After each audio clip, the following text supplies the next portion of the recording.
நம்முடைய இந்திய தேசம் குடியரசு தினத்தை கொண்டாடப்பட உள்ள நிலையில்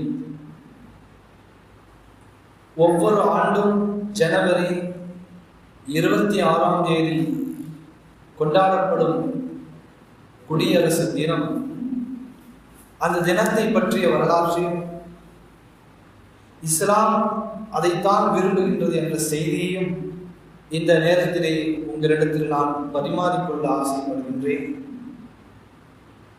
அன்பிற்குரியவர்களே, அல்லாஹ்வின் நல்ல அடியார்களே, சகோதரர்களே, பெரியவர்களே, இந்தியா சுதந்திரம் பெற்றது என்னவோ 1947 ஆகஸ்ட் 15 சுதந்திரம் பெற்றது.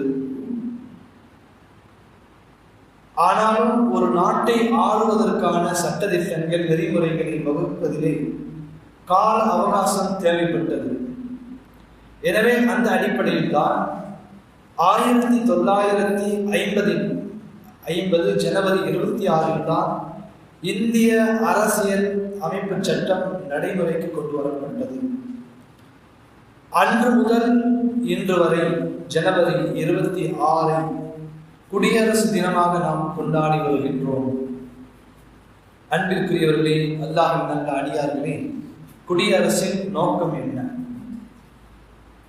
ஒரு குடியரசின் கொண்டு எதை நாடப்படுகின்றது என்பதையும் நாம் புரிய வேண்டும். குடியரசின் உன்னதமான நோக்கம் தேசத்தில் வாழும் அனைத்து மக்களும், குடிமக்களும், தேசத்தில் வாழக்கூடிய அனைத்து குடிமக்களும் நிம்மதியாக வாழ வேண்டும். சமநீதி, சமத்துவம், சகோதரத்துவம், மனிதநேயம், சம உரிமை என அத்தனை அம்சங்களையும் உள்ளடக்கியதாகத்தான் இருக்க வேண்டும். இங்கு வெறுப்பு அரசியல், மதத்தின் பெயராலோ ஜாதியின் பெயராலோ யாரும் பாகுபாடு காட்டப்படக்கூடாது. இதுவெல்லாம் ஒரு குடியரசனுடைய உன்னதமான நோக்கமாக இருக்கின்றது. இந்திய அரசியல் சாசனத்தில் இடம்பெறும் 395 அந்த 305 ஷரத்துகளில் உள்ள விஷயங்களை ஒவ்வொரு இந்தியனும் நினைவில் கொள்வது அவசியமாக இருக்கிறது. அவற்றில் சிலவற்றை இப்பொழுது நாம் பார்ப்போம். இந்திய குடிமக்கள் அனைவரும் தாங்கள் பேசும் மொழி, கலாச்சாரம் ஆகியவற்றை பாதுகாக்கும் உரிமை கொடுக்கப்பட்டிருக்கின்றது. இந்திய குடிமக்கள் அனைவரும் தாங்கள் பேசக்கூடிய மொழி, கலாச்சாரம் ஆகியவற்றை பாதுகாக்கும், அதை பின்பற்றும் உரிமை கொடுக்கப்பட்டிருக்கின்றது. இந்தியர் எவரும் அவர் விரும்பிய மதத்தில் வாழவும் அதை பரப்பவும் அவருக்கு உரிமை கொடுக்கப்பட்டிருக்கின்றது. இதுதான் இந்திய அரசியல் சாசன சட்டத்தில் இடம்பெற்றிருக்கூடிய ஷரத்துகள். இது போன்ற இன்னும் நிறைய ஜனநாயகம் சார்ந்த அம்சங்கள் இந்திய அரசியல் அமைப்பு சாசனத்தில் இடம்பெற்றுள்ளது. பொதுவாக உலக அரங்கிலே நம்முடைய இந்திய தேசத்தை நாம் எடுத்து பார்த்தோம் என்று சொன்னால் அது உலகத்திலே ஒரு தனி பெரும் நாடாக திகழும். ஒரு எப்படி என்று சொன்னால் உலகத்திலே ஒரு தனித்துவமான தேசம்தான் இந்திய தேசம். ஏன் இந்திய தேசத்தை மட்டும் நாம் ஒரு தனித்துவ தேசமாக சொல்லுகின்றோம் என்று சொன்னால் உலகத்திலே இது போன்ற ஒரு கட்டமைப்பு வேறு எங்கும் இருக்க முடியாது. உலக அரங்கிலே இந்திய தேசத்தை போன்று வேறு எங்கும் இது போன்ற ஒரு கட்டமைப்பை நாம் பார்க்க முடியாது. பல மதங்கள் இந்த தேசத்திலே, பல மதங்கள் இருக்கும், பல இனங்கள் இருக்கும், பல மொழிகள் இருக்கும், பல மொழி பேசுபவர்கள் வசிப்பார்கள், பல கலாச்சாரங்கள் இங்கே இருக்கும், பல உணவு முறைகள் இங்கே இருக்கும். என்னதான் பலவற்றாக பலவாறாக பிரிந்திருந்தாலும் வேற்றுமையில் ஒற்றுமை என்ற ஒற்றை குறியிலே நிற்பார்கள் நம்முடைய இந்தியர். வேற்றுமையில் ஒற்றுமை என்ற தாராள மனம் கொண்ட மக்கள் தான் நம்முடைய இந்திய தேசத்தினுடைய மக்கள். அப்படித்தான் இந்த தேசம் மக்களை கட்டமைத்திருக்கின்றது. தூய இஸ்லாம் இப்படிப்பட்ட மனிதநேய மிக்க தூய அரசியலை தான் விரும்புகின்றது. அதற்கான வழியை காட்டினார்கள் நபிகள் பெருமானார் ஸல்லல்லாஹு அலைஹி வஸல்லம் அவர்கள். தூய அரசியலுடைய வழிகளை காட்டினார்கள். முஹம்மது நபி ஸல்லல்லாஹு அலைஹி வஸல்லம் அவர்கள் இந்த தூய அரசியலுக்கான முன் மாதிரியாக திகழ்ந்தார்கள். பெருமானார் ஸல்லல்லாஹு அலைஹி வஸல்லம் நபி ஸல்லல்லாஹு அலைஹி வஸல்லம் அவர்கள் எப்படிப்பட்ட தூய்மையான அரசியலை இந்த நாட்டிற்கு அந்த மக்களுக்கு கொடுத்தார்கள் என்று சொன்னால், ஏற்றத்தாழ்வுகள் இல்லாத மிகவும் சரியான சமத்துவமிக்க சகோதரத்துவத்தை உள்ளடக்கிய ஒரு அற்புதமான கட்டமைப்பை பெருமானார் ஸல்லல்லாஹு அலைஹி வஸல்லம் அவர்கள் ஏற்படுத்தினார்கள். மக்களுக்கான உரிமை கொடுப்பதில் முதன்மையானவர்களாக இருந்தார்கள். நபி ஸல்லல்லாஹு அலைஹி வஸல்லம் அவர்கள் அனுப்பிய அனைத்து ஆளுநர்களுக்கும் சொல்லி அனுப்புவார்கள். நபி ஸல்லல்லாஹு அலைஹி வஸல்லம் யஸ்ஸிரு வலா துஅஸ்ஸிரு பஷ்ஷிரு வலா துனஃபிரு, நீங்கள் மக்களுக்கு பொறுப்பாளராக உங்களை நான் நியமிக்கின்றேன். அந்த இடத்திலே சென்று மக்களுக்கு இலகுவானவராக நீங்கள் மாறுங்கள், மக்களுக்கு லேசாக ஆக்குங்கள், நீங்கள் மக்களுக்கு கஷ்டத்தை உண்டாக்கி விடாதீர்கள். பஷ்ஷிரு, நீங்கள் சுப செய்தி கூறுங்கள், மக்களுக்கு சுப செய்தி கூறுபவராக இருங்கள், அவர்கள் வெறுப்பவராக நீங்கள் ஆகிவிடாதீர்கள் என்ற பொன்மொழியை பெருமானார் ஸல்லல்லாஹு அலைஹி வஸல்லம் அவர்கள் தங்களுடைய ஒவ்வொரு பொறுப்பாளருக்கும் சொல்லி அனுப்புவார். பெருமானார் ஸல்லல்லாஹு அலைஹி வஸல்லம் எவ்வளவு தூரமான அரசியல் பாருங்கள், மக்களை எப்படி வழி நடத்த வேண்டும் என்பதில் நபி ஸல்லல்லாஹு அலைஹி வஸல்லம் அவர்கள் காட்டில் வந்தவர்கள் தான் ஹஜ்ரத் உமர் ரலியல்லாஹு அன்ஹு அவர்கள். எப்படிப்பட்ட தூய்மையான ஆட்சி கொடுத்தார்கள். இன்றளவிலும் உலகம் இறுதி வரையில் உமர் ரலியல்லாஹு அன்ஹுடைய ஆட்சி புகழுக்குரியது என்பதை பேசப்பட்டு வருகின்றது.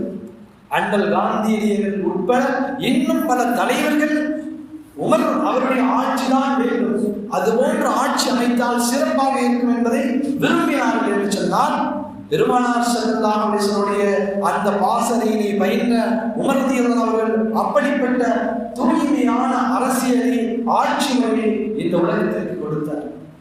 பெருமானார் ஸல்லல்லாஹு அலைஹி வஸல்லம் அந்த அப்பழுக்கற்ற அந்த தூய்மையான ஆட்சியை பெருமானார் ஸல்லல்லாஹு அலைஹி வஸல்லம் அவர்கள் வாழ்க்கையில் கற்றுக்கொண்டார்கள். ஹலீஃபா ஹஜ்ரத் அபூபக்கர் சித்தீக் ரலியல்லாஹு அவர்களாக இருக்கட்டும், ஹஜ்ரத் உஸ்மான், ஹஜ்ரத் உமர் ரலியல்லாஹு அவர்களாக இருக்கட்டும், ஹஜ்ரத் உஸ்மான் ரலியல்லாஹு அவர்களாக இருக்கட்டும், ஹஜ்ரத் அலி ரலியல்லாஹு அன்ஹு ஆகிய அனைவரும் இன்னும் அதற்கு பின்னால் வந்த ஹலீஃபாக்கள் மிக தூய்மையான அரசியலை இந்த நாட்டிற்கு, அந்த மக்களுக்கு, அந்த அரபிய தேசத்திற்கு கொடுத்தார். எந்த அளவுக்கு என்று சொன்னால், நபி ஸல்லல்லாஹு அலைஹி வஸல்லம் அவர்கள் அவர்களுடைய காலத்திலே எல்லா மக்களையும் சரிசமமாக நடத்தினார். அவர்களுக்குரிய உரிமையை கொடுத்தார்கள். மதீனாவிலே யஹூதிகள் வாழ்ந்தார்கள், நஸ்ரானிகள் வாழ்ந்தார்கள், மஜூசிகள் என்று சொல்லக்கூடிய நெருப்பை வணங்கக்கூடியவர்கள் வாழ்ந்திருக்கின்றார்கள். இவர்கள் கொள்கையிலே வேறுபட்டு இருந்தாலும் பெருமானார் ஸல்லல்லாஹு அலைஹி வஸல்லம் அவர்களுக்குரிய உரிமையை கொடுத்து, நீங்கள் உங்களுடைய கொள்கையில் இருக்க விரும்பினால் தாராளமாக இருக்கும் என்று உரிமை கொடுக்கப்பட்டார்கள் அந்த மக்கள். இந்த நேரத்திலும் இது இஸ்லாமிய ஆட்சிதான் என்ற அடிப்படையில் அவர்களை கொடுமைப்படுத்தப்படவில்லை. பெருமானார் ஸல்லல்லாஹு அலைஹி வஸல்லம் முன்மாதிரியாக திகழ்ந்தார்கள். ஹஜ்ரத் உமர் ரலியல்லாஹு அவருடைய ஆட்சி காலத்திலே மக்களின் குறைகளை தெரிந்து கொள்வதற்காக நேரடியாக களத்திற்கு சென்றார்கள். இரவு நேரங்களிலே ஹஜ்ரத் உமர் ரலியல்லாஹு அவர்கள் களத்திற்கு சென்றார்கள். மக்களுடைய நிலை எப்படி இருக்கிறது என்பதை தெரிந்து கொள்வதற்காக நேரடியாக மக்களை சந்திக்க செல்வார் இரவு நேரங்களில். ஏனென்று சொன்னால் அது யாருக்கும் தெரியக்கூடாதோ. பகல் நேரங்களில் போனால் பெரிய படோடமும் உமர் அவர்கள் வருகின்றார்கள், ஹலீஃபா அவர்கள் வருகின்றார்கள் என்பதால் மக்கள் எல்லாம் பயந்து நடந்து விடுவார்கள், நிலை தெரியாது. இரவு நேரங்களில் அந்த மக்கள் தூங்கும் நிலை நேரங்களில் பார்த்தால் யார் யார் என்ன கஷ்டப்படுகின்றார்கள், என்ன துன்பத்தில் இருக்கின்றதை தெளிவாக புரிந்து கொள்வதற்காக உமர் ரலியல்லாஹு அவர்கள் களத்திற்கு செல்லுகின்றார்கள். ஒரு நேரத்திலே செல்லக்கூடிய அந்த நேரத்திலே ஒரு பெண்மணி இரவு நேரத்திலே தன்னுடைய குழந்தைகளுடன் ஒரு அடுப்பிலே சுடுநீர் கொதிக்கும் நிலையிலே அமர்ந்து கொண்டு இருந்தார். அந்த இடத்திற்கு சென்ற உமர் ரலியல்லாஹு அவர்கள் அந்த பெண்மணியிடம் கேட்கின்றார்கள், ஏனம்மா உன்னுடைய குழந்தைகள் ஏன் அழுகின்றார்கள், அடுப்பிலே என்ன இருக்கிறது? அந்த பெண்மணி அவர்கள் சொல்லுகின்றார்கள், யாரோ மனிதர் வந்து கேட்கின்றார் என்ற அடிப்படையிலே சொல்லுகின்றார்கள், நான் பசியில் இருக்கின்றோம், என்னுடைய குழந்தைகளும் பசியிலே அழுகின்றார்கள், நான் அடுப்பிலே சுடுநீர் எடுத்திருக்கின்றேன், அந்த குழந்தைகள் ஏதோ உணவு தயாராகின்றது என்ற எண்ணத்திலே அவர்கள் என்ன செய்து விடுவார்கள், அதை எதிர்பார்த்து தூங்கி விடுவார்கள். எங்களுடைய நிலை இதுதான். குழந்தைகளினால் தூங்க வைத்து விடுவேன் இரவிலே, நாங்கள் பசியாகத்தான் தூங்குவோம். இதை கேட்க அமர்ந்திருந்தால் அவர்களுக்கு தூக்கி வாரி போடுகின்றோம். என்னுடைய ஆட்சி காலத்திலே இப்படிப்பட்ட ஒரு நிலையா நேராக அரசு கருவூலத்துக்கு செல்லுகின்றார். அங்கு சென்று உணவு தானியங்களை ஒரு மூட்டையிலே போட்டு தன்னுடைய தோளிலே தூக்கி வருகின்றார். உடன் வந்த அஸ்லம் அவர்கள் அந்த அந்த பணியார் கேட்கின்றார், கலீஃபா அவர்களே, அந்த மூட்டையை நேரே கொடுங்க, நான் தூக்கிட்டு வரேன். சொல்லுகின்றார்கள், இல்லை இல்லை, கியாமத்திலே என்னுடைய சுமையை நீ சுமப்பாயா? இல்லை என்பதாக சொல்லி, நான் தான் என்னை தூக்கி வரவில்லை என்பதாக அந்த உணவு மூட்டை தானியங்களை கொண்ட உணவு மூட்டைகளை நேராக அந்த பெண்மணி இருக்கும் இடத்திற்கு கொண்டு வந்து அந்த அடுப்பிலே உணவை சமைத்து அந்த குழந்தைகளுக்கு கொடுத்துவிட்டு, அழுத நிலையிலே பார்த்த அந்த குழந்தையை அவர்கள் வயிறான அவர்களுக்கு உணவு கொடுத்துவிட்டு சிரித்த நிலையிலே அங்கிருந்து கடந்து சென்றார். கண்ணியமிக்கவர்களே, இங்கு நாம் பார்க்க வேண்டும், ஒரு கலீஃபா, ஒரு ஆட்சியாளர் எப்படி இருக்க வேண்டும் என்பதற்கு உமர் ரலியல்லாஹு அன்ஹு உன்னதமான உதாரணம் மிக்கவர்களாக இருக்கின்றார். அவர்கள் எப்படிப்பட்ட உன்னதமிக்க அவர்கள் உதாரணமாக திகழ்ந்தார்கள் என்பதை நாம் பார்க்க முடியும். யார் எந்த மக்களையும் அவர்கள் கஷ்டத்தில் இருக்கும் என்பதை விட்டுவிடவில்லை. என்றைக்கெல்லாம் இது போன்ற ஒரு நிலையை நாம் எங்குமே பார்க்க முடியாது. சமகாலத்திலே ஒவ்வொருவரும் தனக்காக வேண்டி சொத்துக்களையும் செல்வங்களையும் சேர்க்கக்கூடிய இந்த அரசியலில் ஹஜ்ரத் உமர் ரலியல்லாஹு அவர்கள் தன்னலமற்று இரவு நேரங்களிலே அவர்கள் மக்களை பார்க்க செல்லுகின்றார் என்று சொன்னால் எப்படிப்பட்ட உன்னதமான அரசியல் செய்திருப்பார்கள் என்பதை நாம் பார்க்க வேண்டும். மற்றொரு சமயம் ஹஜ்ரத் உமர் ரலியல்லாஹு அவர்கள் அதே போன்றுதான் இரவு நேரங்களிலே வலம் வருகின்றார். ஒரு மனிதர் கவலையோடு வீட்டிற்கு வெளியிலே அமர்ந்திருக்கின்றார். உள்ளே ஒரு பெண்மணியுடைய முழங்கல் சத்தம், அழுகை சத்தம் கேட்கின்றது. உமர் ரலியல்லாஹு அவர்கள் அந்த மனிதரிடத்தில் போய், தோழரே, ஏன் ரொம்ப கவலையா இருக்கீங்க? என்ன உள்ள என்ன அழுகை சத்தம் கேட்கின்றதே? அந்த மனிதர் சொல்லுகின்றார், என்னுடைய மனைவி பிரசவ வேதனையால் துடிக்கின்றான், அவனை பார்ப்பதற்கு ஆதில்லை இல்லை, என்ன நடக்குமோ ஏது நடக்குமோ என்று நான் கவலையிலே இருக்கின்றேன் என்று சொன்ன அந்த தோழருக்கு உமர் ரலியல்லாஹு அவர்கள் உடனடியாக சொல்லுகின்றார்கள், கொஞ்ச நேரம் இரு. நேராக உமர் ரலியல்லாஹு அவர்கள் தன்னுடைய வீட்டிற்கு செல்லுகின்றார்கள். மனைவியை அழைக்கின்றார்கள், விஷயத்தை சொல்லுகின்றார்கள். அழைத்து வந்து அந்த இடத்திற்கு கொண்டு வந்து விட்டுவிட்டு சிறிது நேரம் காத்திருக்கின்றார்கள் இருவரும். கொஞ்ச நேரத்தில் உமர் ரலியல்லாஹு அவருடைய மனைவி அவர்கள் சப்தமிடுகின்றார்கள், தோழரே, அமீர் மோமினின் அவர்களே, உங்களுடைய தோழருக்கு நீங்கள் சொல்லுங்கள், ஆண் குழந்தை ஒன்று பிறந்திருக்கின்றது என்பதாக. அப்படித்தான் அந்த மனிதருக்கு தூக்கி வாரி கொடுக்கின்றது, இவர்தான் அமீருல் மோமினின் அவர்களா என்பதாக பயந்தார்கள், நடுங்கினார்கள். சொன்னார்கள், தோழரே, நாளை நம்மிடத்திலே நம்முடைய சமூகத்திற்கு வந்தால் உங்களுக்கான உதவிகள் செய்யப்படும் என்பதாக அந்த தோழருக்கு சொல்லி உமர் ரலியல்லாஹு அவர்கள் அனுப்பி வைத்தார். அன்பிற்குரியவர்களே, அல்லாஹ்வின் இது போன்ற எண்ணற்ற சம்பவங்களை நாம் பார்த்து கொண்டே இருக்கலாம். இஸ்லாமிய கொடிய அரசியல், இஸ்லாமிய ஆட்சி முறையிலே எப்படி மக்கள் நடத்தப்பட்டார்கள், எப்படி நீதமாக நடத்தப்பட்டார்கள் என்பதை எல்லாம் நாம் பார்த்து கொண்டே இருக்கலாம், பேசிக்கொண்டே இருக்கலாம். அப்படிப்பட்ட தூய்மையான அரசியலை கொண்டதுதான் தூய இஸ்லாம்.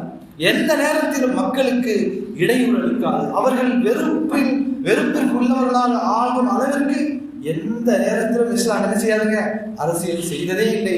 எல்லா நேரத்திலும் மக்களுடைய நலன் மட்டுமே குறிப்புகோளாக வைத்துதான் பெருமானார் ஸல்லல்லாஹு அலைஹி வஸல்லம் அவர்கள் அரசியல் செய்தார். எந்த நேரத்திலும் மக்களுடைய அந்த நலன்களுக்கு அப்பாற்பட்டு எது மக்களுக்கு நலனாக இருக்குமோ, நல்லதாக இருக்குமோ, நன்மை பயக்குமோ அதைத்தான் நிறைவேற்றுவார்கள். எதுவெல்லாம் மக்களுக்கு தீமையாக இருக்குமோ அதை கலைந்தெடுத்தார்கள். சமூகத்தை விட்டு மதுவை சமூகத்தை விட்டு கலைந்தெடுத்தார்கள். அதுதான் பெருமானார் ஸல்லல்லாஹு அலைஹி வஸல்லம் அரசியல். விபச்சாரத்தை சமூகத்தை விட்டு துளைத்தெறிந்தார்கள்.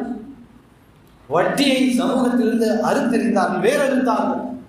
இப்படியாக கொலை, கொள்ளை, கலப்படம், கடத்தல், போதை என அத்தனை பொருட்களையும் பெருமானார் ஸல்லல்லாஹு அலைஹி வஸல்லம் அவர்கள் இந்த சமூகத்தை விட்டு மிக குறுகிய காலத்திலே வெளியாக்கினார்கள் என்று சொன்னால் அதுதான் பெருமானார் ஸல்லல்லாஹு அலைஹி வஸல்லம் அவர்களுடைய தூய்மையான ஆட்சி முறை சொல்வது. இந்த ஆட்சியை தான் ஹஜ்ரத் அபூபக்கர் சித்திக் ரலியல்லாஹு அன்ஹு அவர்கள் நிறைவேற்றினார்கள், வழி நடந்தார்கள், அந்த வழியில் வந்தார்கள். ஹஜ்ரத் உமர் ரலியல்லாஹு அன்ஹு அதே வழியில் தான் வந்தார்கள். ஹஜ்ரத் உஸ்மான் ரலியல்லாஹு அவர்களும் ஹஜ்ரத் அலி ரலியல்லாஹு அவர்கள் போன்ற எண்ணற்ற சஹாபாக்களும் இந்த தூய்மையான அரசியலை செய்து இந்த உலகத்திற்கு முன்மாதிரியாக திகழ்ந்தார்கள்.